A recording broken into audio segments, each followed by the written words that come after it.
Hello and welcome to Serial Autonomy channel.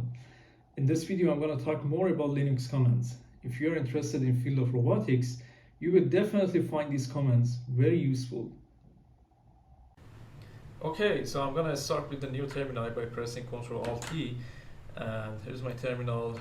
Let me make it bigger. Let me actually go through this before jumping to the commands. So here's my terminal, and it's the terminal that I'm using is called Terminator. So if you don't have Terminator, please install it by sudo apt install Terminator, and this is gonna install this beautiful terminal for you. Why this is good? Because you can have multiple windows, multiple screen here, by you just you can split it horizontally or vertically, or you can use some keyboard shortcuts, but like Ctrl Shift O or Ctrl Shift E. You can add multiple window here, or you can basically remove it by Ctrl Shift W. This is very useful because when you want to have multiple terminal, you don't need to open new terminal each time, and you only have one basically single terminal, and then you just need to split it into different window. And let me make these guys bigger too. And yeah, okay, so the first command is lsusb. lsusb, basically when you run the lsusb command in terminal, it display a list of USB devices aligned with their ID and vendor, and basically you can check either if the device is connected or not connected to your machine. So let's say you have a robot and many devices are connected to your robot computer through USB, and you need to check whether they are connected properly or not. So this is very useful command. You can also use lsusb-v that basically gives you a very detail about the USB devices. You can see each device has, for example, ID vendor, ID product, so you can get more detail about the USB devices that are connected to your robot or computer. I mean, when I say robot, means that the computer that is installed, that is mounted on your robot. So here right now, since I don't have a robot, let's say my laptop is my computer of the robot. So I'm gonna go back to my terminal by pressing Ctrl Shift X again, and yeah. So the second command would be lsblk.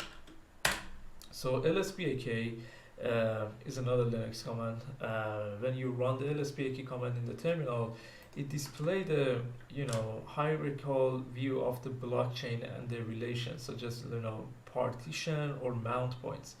So this can be useful for identifying available, for example, storage devices and their current usage. For example, in my laptop, I have a bunch of loop things, and which are not my interest for this video right now, and one physical hard drive with the name of SDA, with two partition, one mounted at boot EFI, and the other is mounted in the root directory. So these are probably are my laptop memory. But why lsblk and lsusb are important in the field of robotics? Let's say you have a robot and you collect some data with your robot, and you want to put this data into this flash drive or SSD card for your further analysis or offline evaluation of the data. So imagine the only way that you can talk with your robot is the SSH. So there is only terminal interface. There is no graphical interface. So if you connect your USB or flash drive to your robot, you got to make sure that this flash drive is connected to your robot computer. In that case, you can just mount it and grab the data and copy it to this guy. Okay, I just connect the flash drive and I ran the lsblk command. You see the memory device was added, but there is no mounting point for this device. So you need to create a directory and mount your flash drive there.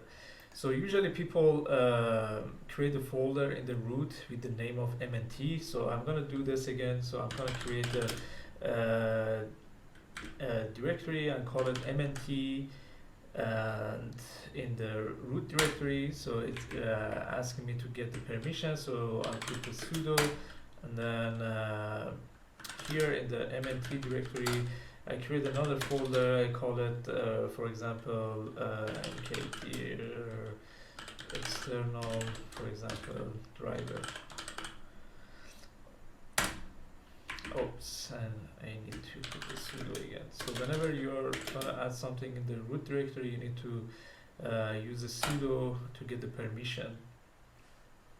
So yeah, I create this one, and I'm gonna mount my flash drive into this directory. So what I'm going to do is basically use sudo mount,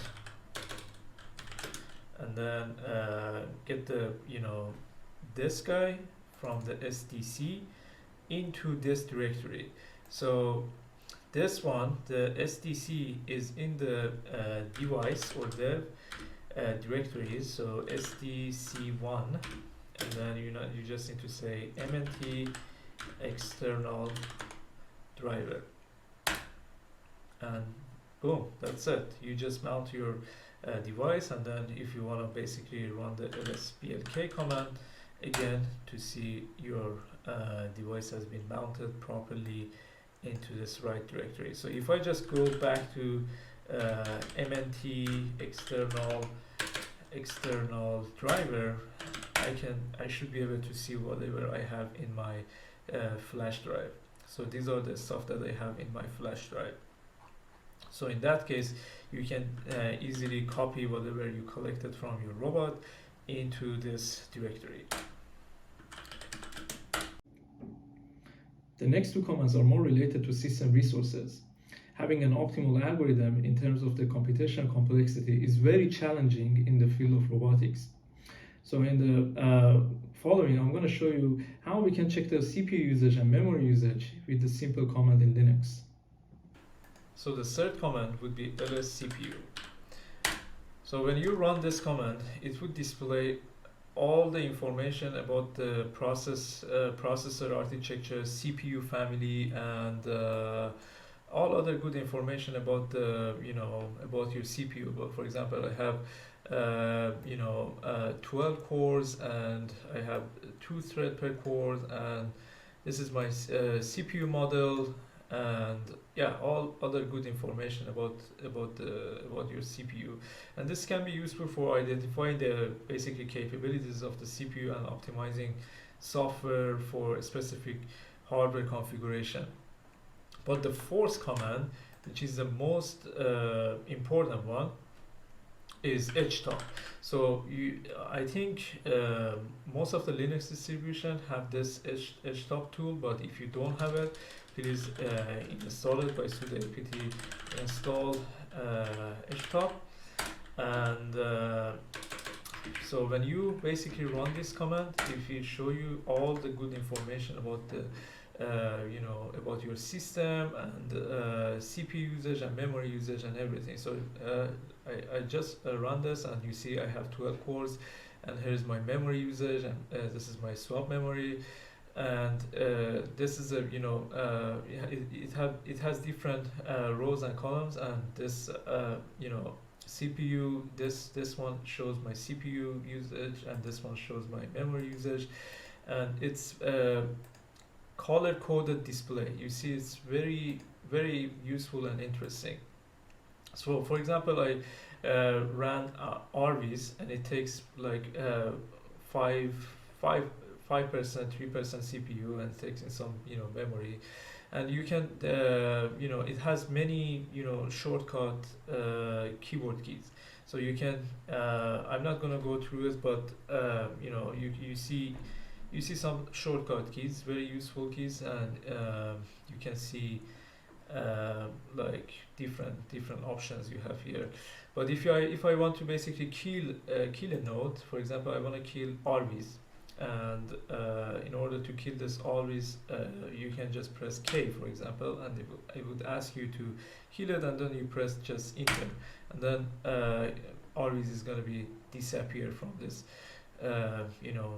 processing list. So yeah, this is very useful for checking the memory usage of each node. And for example, if you're running the full stack of your algorithm in your robots, you want to check how many percentage of the CPU each node is taking.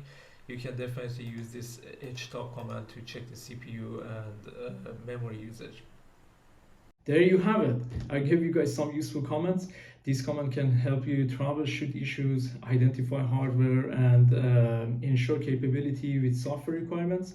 Thanks for watching, and if you have any other comments to suggest, feel free to share them in the comments below. Thank you so much.